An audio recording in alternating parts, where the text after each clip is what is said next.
Now then, it's time for today's perspective here on France 24. And the English are out, but does that mean that the English language is out? As the UK hurtles towards exiting the European Union in less than 12 months' time, now with Brexit, of course, why should the rest of Europe's decision makers keep speaking English when the nasty English, I'm joking of course, voted to leave the Union in the first place? Surely another language by one of the other dominant partners, perhaps Germany, Spanish or even French, it is based in Brussels, of course, should take over. Despite the fact that Ireland and Malta at least will remain in Europe, and of course other UK nations like Scotland voted to stay in Europe, well, English is not any other nation's first language. Let's discuss that now, the theory anyway. Karen Massin, who's CEO of the Public Affairs and Communications Agency Burson Cohn Wolfe, joins us from Brussels. Thanks very much for being with us on the programme. As we talk right at the beginning here, we're going to look at some images, in fact. Now, this is a video that you produced to encourage the world of football and its supporters to think more about humanitarian aid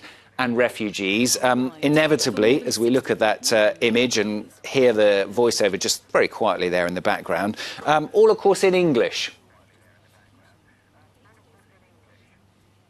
Exactly, indeed. I think, let me reassure you, Stuart, I think you're not going to get out of job right away. I think not. English is going to remain. And I believe that the idea that French actually could revive, after Brexit, I think is very much of a sweet dream. Isn't that a little bit insulting, though? Because let's face it, England, or not just England, of course, the whole of the United Kingdom is exiting Europe. It's a decision that the people of the UK as a whole have made. So surely those who are left behind should be able to pick a different language if they want to. I think it's not at all about an insult. I think it's just a reality. It's practicalities. If you put 28 people from different nationalities around a table, I mean, they have to have a common language. We can't be the Babel Tower. And in practice, I mean, that language is English. And I think, I think what is happening in Brussels is very similar to what is happening in the member states. I mean, I think 51% of the people in Europe, which is 510 million, actually are able to speak English as a first or second language. And I think, if I remember well, I think there is 90% of the kids at school who actually learn English as a second language. And I think only 4% learn German or French. So I think it's just a practical reality of what is happening at the moment. I mean, looking at those figures in a little bit more detail, I was reading that Ireland and Malta, who are the two nations that do still speak English, actually only make up 1% of the European community. But it's that second language that really flips the balance, doesn't it? So many people across Eastern Europe, particularly in Scandinavia as well, do speak English as their second language. Exactly. I think there are about 14 countries in Europe who actually have English either the first language or as actually a compulsory second language.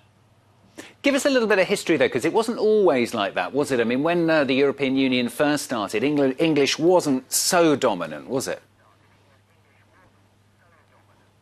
No, I think you're absolutely right. I mean, actually, French was very dominant. And if you remember well, actually, three of the states where actually the EU institutions are based actually speak French, which is Strasbourg, Luxembourg, and Brussels. But what happened is that we had different wave of integration of the member states.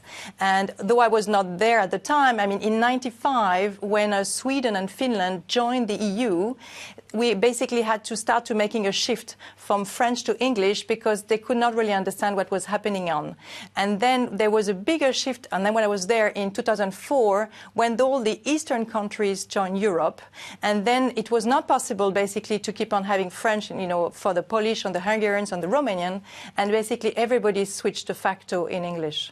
And does it have an impact on the wider world as well? I mean, obviously, there's the US, obviously, which I suppose, if you like, is the main driver of business throughout the world. Also, presumably, other nations like the Chinese and Brazil as well. It's still going to be English, isn't it, which is the main language that all those different nations is going to talk in.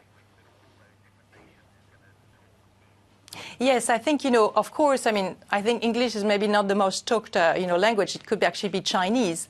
But if you start talking about interactions between countries, between people, if you start talking about which language is actually the language of diplomacy, it is English. And I think, Mr. Macron, speak to President Trump in English directly.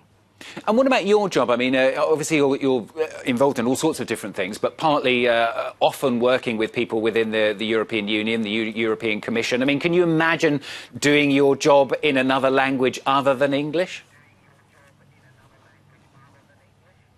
Well, actually, I do, because what happens is that, when I say English is very dominant, what happens is that, if we're many different nationalities, we would usually start to speak in English.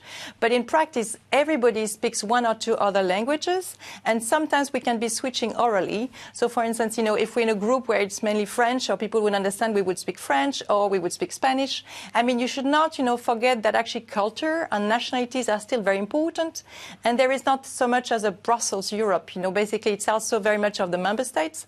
So everybody's got networks, within their own nationalities and within their own cultures. And it's very important to take that into account actually here in Brussels. And just thinking as well very briefly about France here, of course, we've got a relatively new president, Emmanuel Macron, right near the start of his time as president. He launched a bit of a campaign, didn't he, to kind of try and relaunch French and in the francophone world. I mean, do you think French is going to continue to grow? He said he thinks it will continue to grow and thrive, even if it doesn't quite get to the stage of overtaking some of those European institutions that we were talking about. Yeah, I think, he was mentioning francophonie, and I think French, of course, will continue to rise.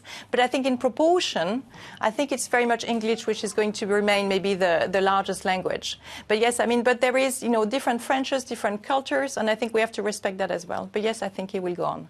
Karen, thanks very much for being with us on the programme. Good to hear your wonderful English. Very slight French accent we can just about detect, but good to have you with us. Karen Massin telling me I'm still in a job for a little while as well, which is always nice to know. She's CEO of the Public Affairs and Communications Agency, Burson Cohn Wolfe, based in Brussels. Thanks very much.